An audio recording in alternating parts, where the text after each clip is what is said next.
আজ চলে এসেছি এই বেদানা গাছটার কাটিং করতে। এই গাছটা বীজ থেকে হয়েছিল, এর আগে অনেক ফল দিয়েছে, কিন্তু এই 1 বছর শেষের দিকে আর ফল দিচ্ছে না। তাই দেখলাম ফুল আসছে, সব ফুলই পড়ে যাচ্ছে।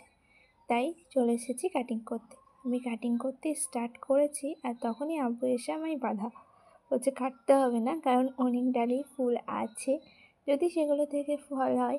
তাই আব্বুর কথা শুনে ভাবলাম ঠিক আছে, ফুলগুলোকে বাদ দিয়ে বাকি ডালগুলোকে কেটে দেবো। তাই দেখো, গাছে যে ডাল করাতে ফুল এসেছিলো সেই ডাল কটা রেখে দিয়েছি।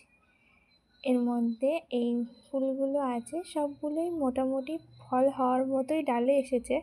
তার মধ্যে এটা একটা দেখলাম যেটাতে হ্যাঁ একটু ফল হওয়ার লক্ষণ দেখা যাচ্ছে। এবার কাটা অংশগুলোতে ফাঙ্গিসাইড হিসেবে আমি হলুদ ব্যবহার করে থাকি, হলুদ দিয়ে দিলাম যাতে এতে কোনো ফাঙ্গাসে অ্যাটাক না করতে পারে। আর এই হয়ে গেছে। আর ডালগুলো দেখো কত কাটা হয়ে